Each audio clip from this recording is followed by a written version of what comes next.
Someone compliments you, within 2 seconds, you reject it. Oh, it wasn't nothing. I just got lucky. You think you're being humble, but you're actually rejecting something real because you're terrified of it.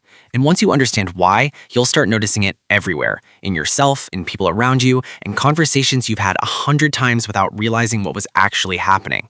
Picture this. You spend 3 days on a project at work. You put real effort into it. You care about it more than you let anyone see.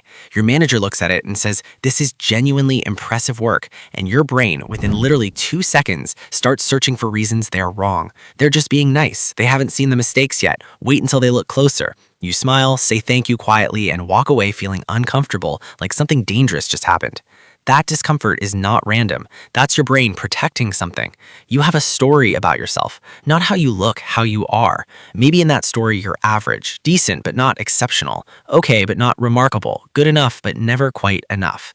These aren't facts. They're just the narrative your brain has repeated so many times it calcified into identity.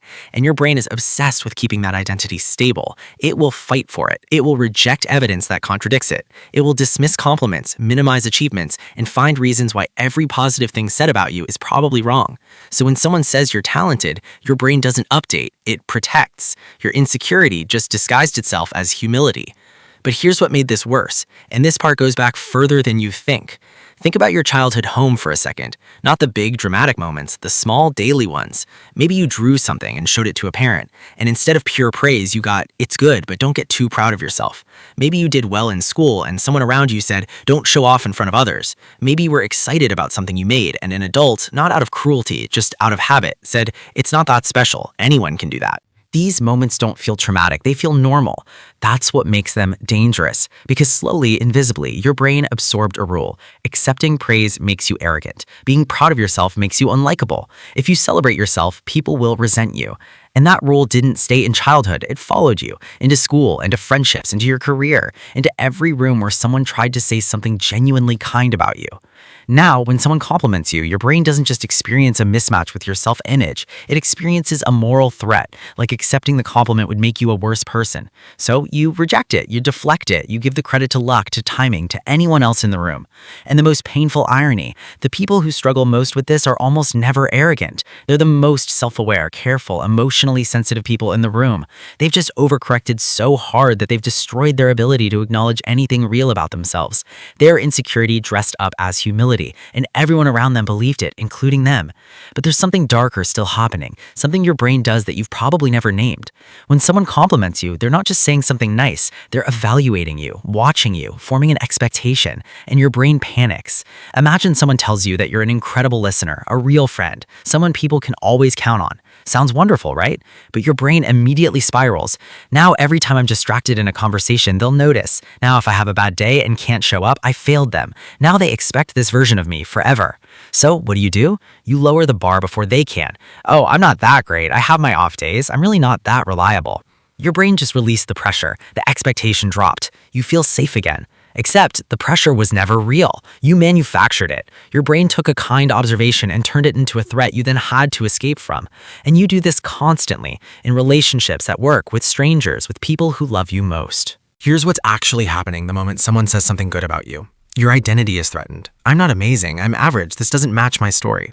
Your morality is threatened. "If I accept this, I become arrogant, I become someone people resent." Your future is threatened. Now they expect this every time, I'll disappoint them eventually. 3 simultaneous threats, all triggered by someone trying to be kind to you. So you reject it. You feel good about protecting yourself, like you did the right thing. But you didn't protect yourself, you just prevented someone from seeing you.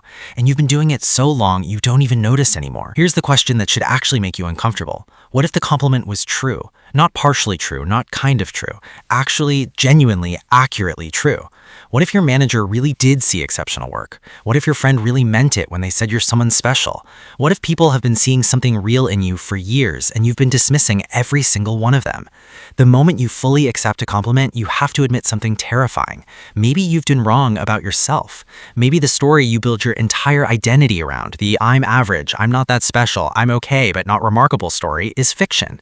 A story you wrote to stay safe, to manage expectations, to never have to risk believing in yourself and being wrong. Because here's what nobody talks about. Believing you're worthy is actually one of the most vulnerable things a human being can do.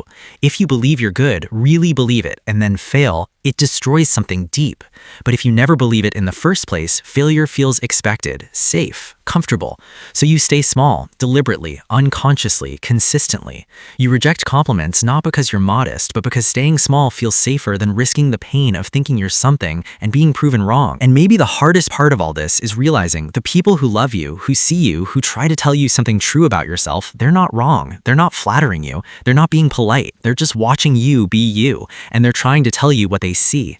And every time you say it was nothing, you're not being humble. You're calling them liars. You're telling them their perception of you doesn't matter. You're choosing your fear over their truth. That's what rejection of compliments actually is. Not modesty, not humility. Fear wearing humility's clothes. And the real question, the one that should stay with you after this video ends, is this: how long are you willing to stay small just to stay safe? Because the people around you can already see something in you that you refuse to see in yourself. Maybe it's time you started believing them.